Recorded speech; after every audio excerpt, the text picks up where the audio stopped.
হিসাব বিজ্ঞানের খুবই সাধারণ এবং খুবই বেসিক একটি টপিক হলো লেনদেন। লেনদেন ব্যতীত হিসাব বিজ্ঞানের কোনো কার্যই সম্পাদন করা সম্ভব না। আজকে আমরা দেখব লেনদেন কী এবং লেনদেনের বৈশিষ্ট্যগুলো কী কী, হিসাব সমীকরণের উপর লেনদেনের প্রভাব, চালান, ক্যাশ মেমো সহ লেনদেনের বেসিক থেকে অ্যাডভান্স পর্যন্ত সকল বিষয়গুলো আজকে আমরা জানার চেষ্টা করব। চলুন শুরু করা যাক। ওকে, তাহলে আমরা প্রথমে আসি লেনদেন কী। হিসাব বিজ্ঞানের ভাষায় কেবল সেই সকল ঘটনাকে লেনদেন বলা হয় যা একটি প্রতিষ্ঠানের আর্থিক অবস্থার পরিবর্তন ঘটায়। অর্থাৎ যদি কোনো একটি ঘটনাতে প্রতিষ্ঠানের ব্যক্তি বা প্রতিষ্ঠানের আর্থিক অবস্থার পরিবর্তন ঘটায় বা ব্যবসায়ী প্রতিষ্ঠানের আর্থিক অবস্থার পরিবর্তন ঘটায়, তখনই আমরা তাকে লেনদেন হিসেবে আখ্যায়িত করতে পারি। অন্যভাবে বলতে পারি যে কোনো অর্থমূল্য সম্পূর্ণ ঘটনা যা হিসাবের খাতে রেকর্ড করা হয় তাকে লেনদেন বলা হয়। উদাহরণস্বরূপ আমরা বলতে পারি 5,000 টাকা পণ্য ক্রয়। এখানে যিনি ক্রেতা উনি পণ্য ক্রয় করলেন, যিনি বিক্রেতা উনি 5,000 টাকা পেলেন। এখানে আর্থিক একটি লেনদেন ঘটেছে, এখানে আর্থিক পরিবর্তন হয়েছে, যা আমাদের লেনদেনের সংজ্ঞার মধ্যেই আছে যে কেবল সেই সকল ঘটনাই লেনদেন যা একটি প্রতিষ্ঠানের আর্থিক পরিবর্তন ঘটায়। ওকে, তাহলে আমরা লেনদেনের আরও কয়েকটা উদাহরণ দেখতে পারি, যেমন টিভি ক্রয়, ফ্রিজ ক্রয়, মূলধন বিনিয়োগ ইত্যাদি। এসব সবগুলোই এক একটা লেনদেন। এখন আসি লেনদেন ও ঘটনার মধ্যে পার্থক্য। লেনদেন ও ঘটনার মধ্যে পার্থক্য হলো যে সকল ঘটনাকে অর্থের মূল্যে পরিমাপযোগ্য করা যায় না, অর্থের মাপকাঠি দ্বারা পরিমাপযোগ্য করা যায় না, তাহাকে ঘটনা বলে। যে সকল ঘটনাকে অর্থের মাপকাঠিতে পরিমাপ করা যায় তাই হলো লেনদেন, যেটাকে অর্থের মাপকাঠিতে পরিমাপ করা যায় না তাই হলো ঘটনা। এখন আমরা যদি উদাহরণ দেখি, ঘটনার উদাহরণ যদি আমরা দিই, 5,000 টাকার পণ্য ক্রয়ের ফরমায়েশ প্রদান। এখানে পণ্য ক্রয়ের জাস্ট ফরমায়েশ প্রদান করা হয়েছে বা অর্ডার দেওয়া হয়েছে, কিন্তু এখনও পণ্যটা ক্রয় করা হয়নি।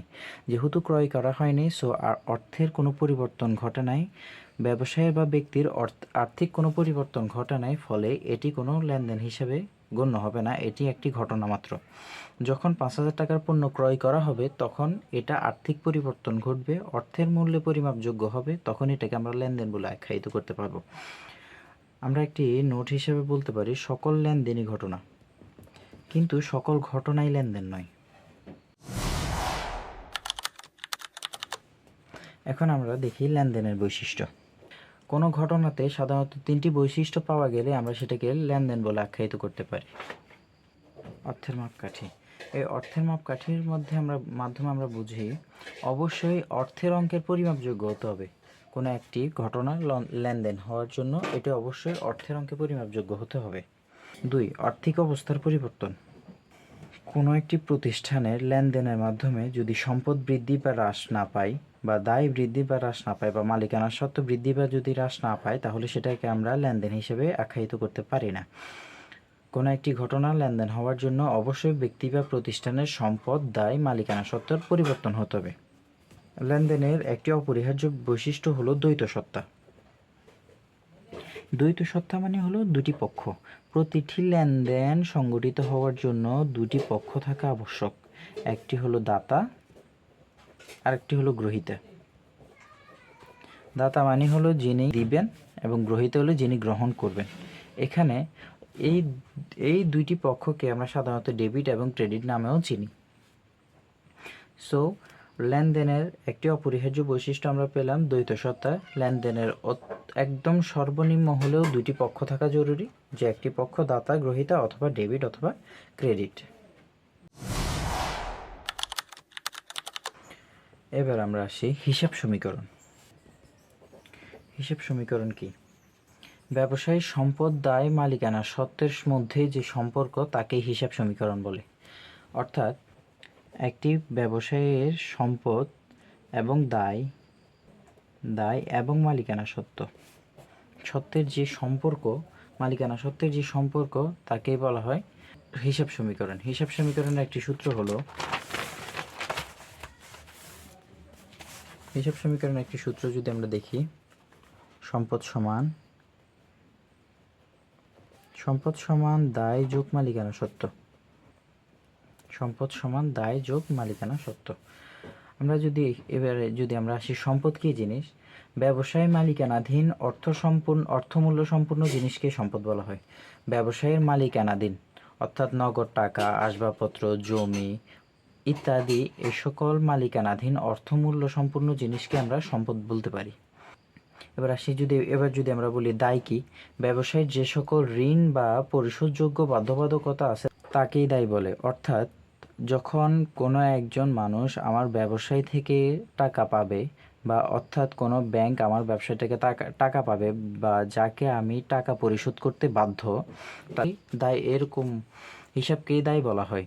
অর্থাৎ 50,000 টাকার ব্যাংক ঋণ, এই 50,000 টাকা আমরা ব্যাংকে দিতে বাধ্য, সো এই 50,000 টাকা হবে দায়। 5,000 টাকা পাওনাদার পাবে, এই 5,000 টাকা হবে দায়। অর্থাৎ যে টাকাগুলা আমরা দ্বিতীয় পক্ষকে দিতে বাধ্য সেটাই হবে আমাদের দায়। মালিকানা সত্ত্ব কী জিনিস? ব্যবসায়ে সম্পদ থেকে দায় বাদ দিলে যে অংশ থাকে সেটাই মালিকানা সত্ত্ব। মালিকের বিনিয়োগ অথবা মালিকের মুনাফার সমষ্টি হলো মালিকানা সত্ত্ব। মালিকানা সত্ত্বকে যদি আমরা ভাঙি, মালিকানা সত্ত্বকে যদি আমরা ভাঙি, এটা থেকে আমরা 4টি বিষয় পাই: বিনিয়োগ বা মূলধন, আয়, ব্যয়, উত্তোলন। তাহলে মালিকানা সত্ত্বকে যদি আমরা ভাঙি, মালিকানা সত্ত্ব থেকে আমরা 4টে বিষয় পাই: 1 মূলধন, আয়, ব্যয় এবং উত্তোলন। মালিকানা সত্ত্ব হলো মালিকের ব্যক্তিগত সত্ত্ব, অর্থাৎ মালিকের যে একটা সম্পদ, এ মালিকের সম্পদ অর্থাৎ সম্পদ থেকে মালিকের যে সম্পদ, এই সম্পদ থেকে মালিকের দায়টা যদি আমরা বাদ দিই, যা থাকে তাই হলো মালিকানা সত্ত্ব। তাহলে এই মালিকানা সত্ত্বকে ভাঙলে আমরা 4টা জিনিস পাই: 1 মূলধন, যেটা আমরা ব্যবসায় বিনিয়োগ করে থাকি, সেটা হলো মূলধন। আয়, যেটা আমাদের আয় হয়ে থাকে, আমরা কোনো কিছু বিক্রি করলে আমাদের আয় হয়ে থাকে, এটা হলো মালিকের আয়।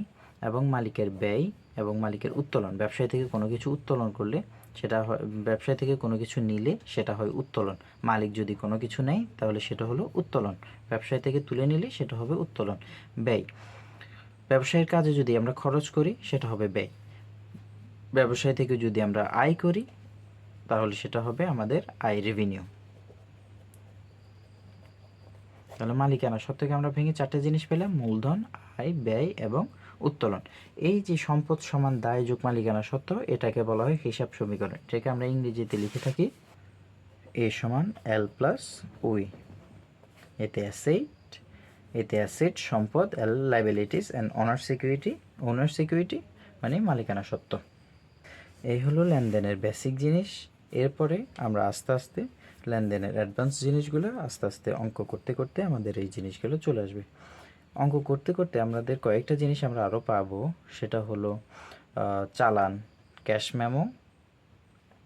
যেটা আমরা পাবো সেটা হলো চালান এবং ক্যাশ মেমো। চালান এবং ক্যাশ মেমো কী জিনিস আমরা যদি ছোট্ট করে একটু ধারণা নেই।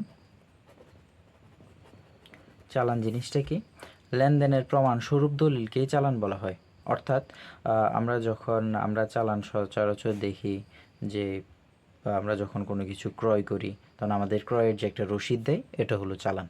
লেনদেনের যে আমার যে একটা লেনদেন হয়েছে, এই লেনদেনের যে একটা প্রমাণস্বরূপ দলিল, তাহলে আমি কীভাবে বুঝবো যে আমার লেনদেন হয়েছে? এই লেনদেনের যে একটা প্রমাণস্বরূপ দলিল, এই দলিলকেই বলা হয় চালান।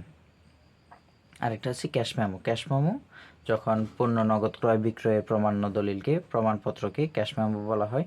দোকান থেকে নগদ জিনিস কিনলে আমরা যে রসিদ পাই সেটা হবে ক্যাশ মেমো। ওকে, তাহলে আমরা চালান এবং ক্যাশ মেমো বুঝলাম। এখানে আমাদের থেকে চালান এবং ক্যাশ মেমো দুইটা একরকম লাগলেও চালান এবং ক্যাশ মেমোর মধ্যে পার্থক্য হলো, চালান ইউজ করা হয় যখন পণ্য বাকিতে ক্রয় করা হয়, আর ক্যাশ মেমো ইউজ করা হয় যখন আমরা ক্যাশে, এখানে ক্যাশ মেমো তো লেখাই আছে ক্যাশ, অর্থাৎ আমরা যখন টাকাটা নগদে দিই, নগদে পরিশোধ করি, তখন আমাদের ক্যাশ মেমো প্রদান করা হয়। আর আমরা যখন বাকিতে কোনো কিছু কেনাকাটা করি তখন সেটা আমরা চালান রসিদ দেওয়া হয়। আর যখন আমরা কোনো কিছু নগদে ক্রয় করি তখন আমাদেরকে ক্যাশ মেমো দেওয়া হয়। তাহলে আমাদের লেনদেনের বৈশিষ্ট্যগুলো আমরা বুঝলাম। লেনদেন কী জিনিস সেটা বুঝলাম। ঘটনা এবং লেনদেনের মধ্যে পার্থক্য কী, লেনদেনের বৈশিষ্ট্য, হিসাব সমীকরণের উপর লেনদেনের প্রভাব। এখন আমরা ধীরে ধীরে যখন আমরা ম্যাথ করব তখন আমরা লেনদেনের অ্যাডভান্স বিষয়গুলো বুঝতে পারবো।